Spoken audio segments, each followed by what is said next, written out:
In Laboratory Reddit, today's story is: My brother destroyed my wedding and took my fiancée, but 5 years later karma hit him where it hurt the most and nobody saw it coming. Sometimes life can be destroyed before your very eyes without even giving you the chance to defend yourself. That's exactly what happened to me on my wedding day. One moment I was planning to marry the woman I loved and spend the rest of my life with her, and the next, it was all gone, as if it had never existed. Worst of all, it wasn't bad luck or a simple mistake. It was something deliberately planned by someone who should never have betrayed me, my own brother. This story didn't really begin with my wedding. Its roots go back years, long before I met Katie. It all started with my brother Marcus and his ex-girlfriend, Rebecca. Marcus had been with Rebecca for several years. He was completely obsessed with her, always acting as if she were his property. But no matter what he did, she never seemed to show the same level of interest in him. Then, one night during a family gathering, everything came to a head. Rebecca confessed in front of everyone that she had feelings for me. I never gave her any reason to do so, and to this day I don't understand why she chose that moment to make such a statement. I never did anything to make her think I was interested in her, but Marcus didn't care about these details. In his mind, I had stolen his girlfriend from him. He became completely irrational in that moment, accusing me of going behind his back, calling me a traitor. It didn't matter what I said, he simply refused to listen to me. Rebecca broke up with him that same night and, from then on, Marcus set out to ruin my life as a personal mission. At first it was just words. He would speak badly of me when I wasn't there, making up stories to discredit me. But when that wasn't enough, he started to get more creative. He started with my friendships. Little things, subtle criticisms, sowing seeds of doubt. Suddenly a friend would be distant with me for no reason, until I discovered that Marcus had been spreading lies about me. On one occasion, he told my best friend that I had been criticizing him behind his back for years. Another time he told someone that I was only his friend to get close to a girl he liked. It didn't matter if the lies made sense or not. He knew that if he repeated them enough times, people would end up believing them. Then he started interfering with my work. I had a good job in a small company after graduating from university, and everything was going well until I started hearing strange rumors about me. A colleague with whom I had barely exchanged a word suddenly thought that I was trying to get him fired. My boss started treating me differently for no apparent reason, until someone told me that Marcus had been saying that he was planning to resign and that he was speaking badly about the company in job interviews. My parents either ignored all this or simply didn't want to get involved in what they considered a sibling quarrel. Even though this conflict existed only in Marcus's mind, they always saw him as the one who needed more understanding. When I told them what he was doing, they acted as if I was exaggerating. They didn't believe me when I said he was turning people against me. Even when he once stole money from me, taking several $100s from my wallet while I was staying at my parents' house, my mother simply said that he had probably borrowed it and forgotten to mention it to me. So, when my wedding day came, I should have anticipated it. I should have expected something to happen. The night before the ceremony, I wanted some time to myself. Everyone was running around, planning, stressing, making sure everything was perfect, and I just needed a breather.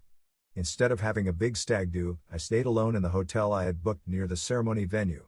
I turned off my phone, relaxed, and tried to enjoy the moment. Little did I know that while I was doing this, Marcus was already setting his trap. Hours before I arrived at the venue, he was already there and had brought a woman with him, someone I had never seen before. She had evidence, messages, call logs, a video that supposedly showed that I had been with her a few nights before my wedding. By the time I finally figured out what was going on, it was too late. Katie was gone. Her family wouldn't even look at me. My parents just remained silent. And Marcus, he wasn't just there watching, he was the one who was running this whole fabricated witch hunt. He was the one who showed the messages. He was the one who confirmed the supposed details of my affair. And the moment I tried to ask what was going on, he was the one who stepped forward, acting as if he were disappointed, shaking his head as if he had no choice but to expose me. No one gave me a chance to explain myself. No one showed me the supposed evidence. Katie shut me out, and the last thing she said to me was that she wanted nothing to do with me. I tried everything I could. I sent her messages. I begged her family to let me talk to her. Nothing worked. Eventually, the threats began. If I didn't leave her alone, they would call the police. That's when I knew it was over. I packed my things and left town. I had nothing left there. I tried to move on, to leave it all behind. Years passed and I convinced myself that it was something I had to learn to live with. Then, suddenly, my mother sent me a message. After all this time, after years without speaking to me, she suddenly wanted to talk. In her message she apologized and said that it had all been Marcus' fault. That's the summary of my story with my family, with whom I haven't spoken in years. Now my mother seems to have discovered the truth, but I'm not sure I want to talk to them right now. My parents are as guilty as Marcus, because they protected him all this time and never gave me the opportunity to explain myself. The only reason I would consider talking to my mother would be to tell her precisely that, because they never gave me the opportunity to tell my side of the story. They believed Marcus, and now they're probably in some kind of trouble because of their favorite son. What would you do? Would you get on with your life, or would you be petty enough to talk to them just to tell them a few home truths to their faces? Update 1. Yes, I have been reading all your comments, but even though years have passed, I never got any real closure. And I'm not talking about closure where we talk, apologize, and leave the past behind. I'm talking about closure where I can express everything I feel to my parents or whoever is necessary. For that reason alone, I answered one of my mother's calls, and that's what this update is about. I found out a lot of things now, but first I'm going to tell you about them and then I'll give my opinion. My mother wasn't just calling to apologize, something that has taken her quite a few years, but because everything had finally fallen apart. After I left, Marcus didn't waste any time. He and Katie started dating officially just a few months after my ruined wedding. Not only did Marcus want to destroy my life, but also to take my girlfriend as some kind of revenge for what I had supposedly done to him. Not only did it seem strange to me, but other people also found it suspicious how quickly everything had happened.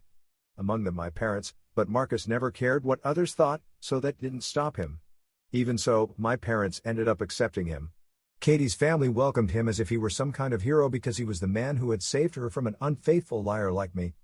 They got married, had a daughter, and for years, it seemed like he had won. But Marcus never changed, and that's when things started to fall apart for them. At first, everything seemed fine. Katie had gotten exactly what she wanted, a secure life, a stable marriage, a man who supposedly wouldn't cheat on her. But the cracks began to form almost immediately. Marcus was never really the devoted husband he pretended to be. He wasn't affectionate or attentive. As soon as he had Katie, he stopped trying. And when the thrill of taking something from me wore off, so did his interest in her. Then Katie discovered that he was cheating on her, and not with just anyone, but with the same woman he had used to incriminate me, a friend of Marcus or something else. The great savior turned out to be unfaithful. I can't be the only one who sees the irony here. The same woman who, let's remember, had come to my wedding to show evidence that I had been unfaithful to her. Now I wonder if those messages and evidence were manipulated using conversations and photos of Marcus himself. Actually, I don't wonder, I'm almost sure. But if you trust someone who is such a liar, you are likely to end up being deceived yourself. That is exactly what happened to Katie. At first, Katie didn't want to believe it. She built her whole world on the idea that Marcus had saved her from a liar, that she had made the right decision and had dodged a bullet with me. She ignored all the signs. She never saw any signs in me because there never were any. But with Marcus she was living with a blindfold on. Yes, every second that passes this becomes more ironic. But when this woman confessed everything, there was no way of looking the other way and continuing to think that the great Marcus was incapable of doing something like that. I don't know why she did it. Maybe out of guilt, maybe out of revenge, because she wanted Marcus all to herself, or maybe because he had betrayed her too. But she told Katie everything, from the details of her affair with Marcus, to the lie they made up on my wedding day to ruin my life. She even told her that she had nothing against me, but that at the time she would have done anything for Marcus. According to my mother, both Katie and her family were devastated. They bet on the wrong horse, one that not only didn't win, but turned out to be the worst of all. The most shocking thing is that Katie had a conversation with Marcus, not just because of the infidelity, although that too, but because he had ruined her life with a lie, apparently just to destroy mine. He didn't even deny it. He barely fought for her. As soon as Katie told him she couldn't stay married to him, he just left. No fight, no regret. He just left. Now Katie was alone, knowing the whole truth, and she contacted my parents looking to talk to me. It reminds me of the story of the lying shepherd. Except that here the liar is the wolf, whom everyone believed.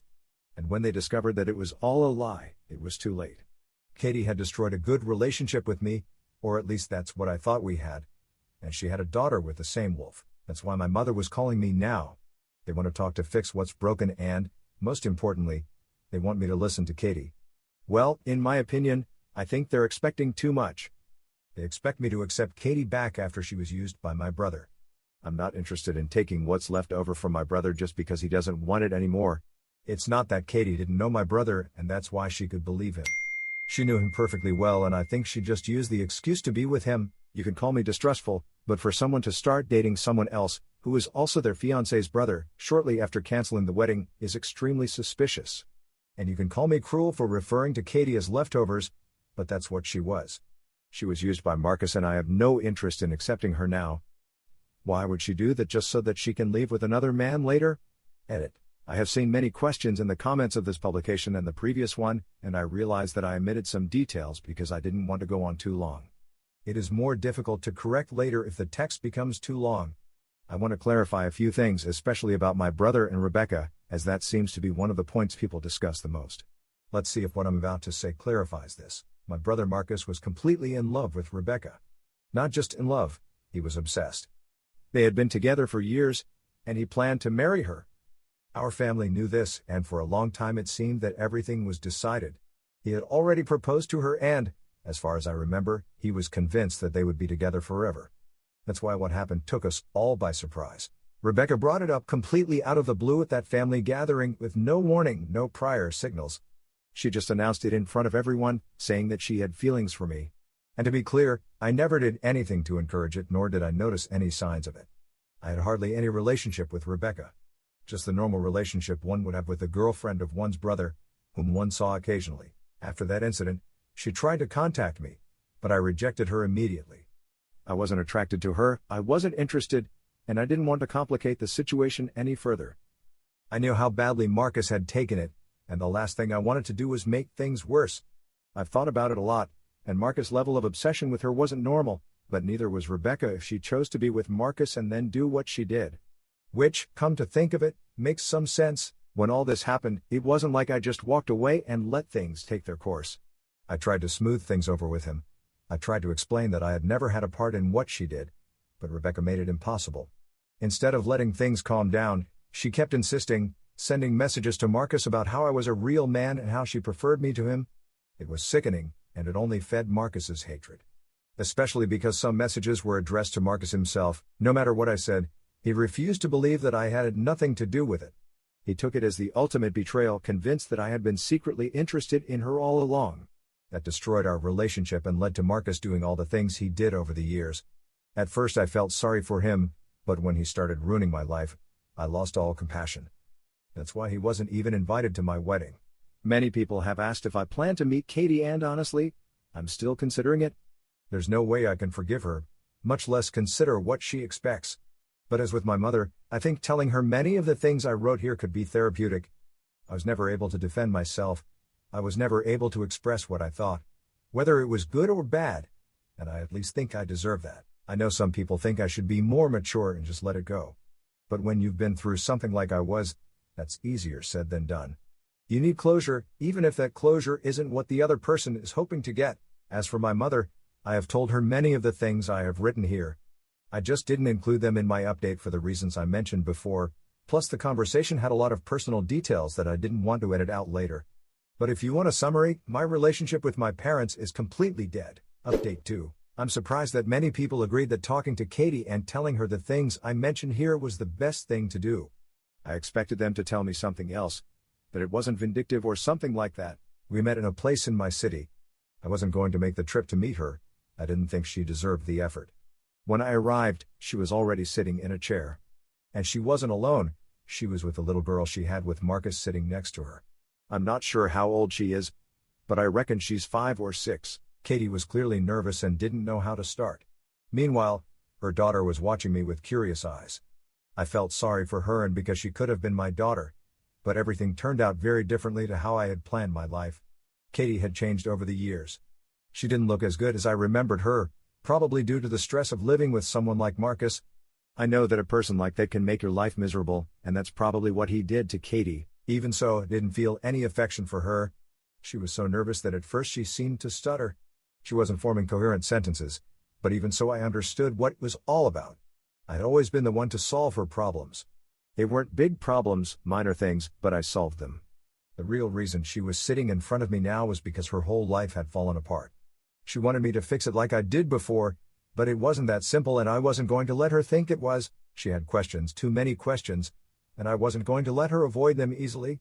First, she wanted to know what was really on that video, The one that caused so much destruction. The one that ruined my life. She had told me that Marcus had brought a woman to the wedding to incriminate me, but I needed to understand exactly what had happened. She hesitated, then explained that the one who arrived with Marcus that day, was an old friend of hers. I already knew that. What I didn't know was that in the video there was this woman, in the bed, but at no point was I seen or heard. I couldn't believe what I was hearing. All I had suffered for nothing, because she was now telling me that I had been so easily convinced. She never questioned Marcus's story. When the truth finally came out, that Marcus had been cheating on her with the same woman he used to frame me, she realized that the person who had made the video was probably Marcus, but even after it all came crashing down, Katie hadn't contacted me directly. And now, after all this time, she was sitting in front of me asking for my help. If she could believe Marcus's version so easily, she might as well believe that I'm going to forgive her and help her. Maybe even take care of her daughter, which would be very convenient for her. My intention was to tell her everything I needed to express, but I still needed more answers, and the child was present. Which seemed even more unpleasant to me, because the only reason she brought her was to generate pity or to stop me from telling her what I had in mind. So I asked her, why? Why did you believe Marcus over me? What made you trust him so much? She replied that she had had doubts about the marriage for a while. She had pre-wedding jitters, and the tests convinced her that she shouldn't marry me. But now she realized the mistake and that it had always been me who should have ended it. So she asked me to at least give it a try to see if we could make it work. She was now alone and in the process of getting divorced, so it was the perfect moment. Neither she nor my family had bothered to ask if I was with someone else. I wasn't, but she seemed to assume that even if I was, I would give it a chance because... Well, I don't know. I told her no. I told her I wasn't going to pick up what Marcus had thrown away.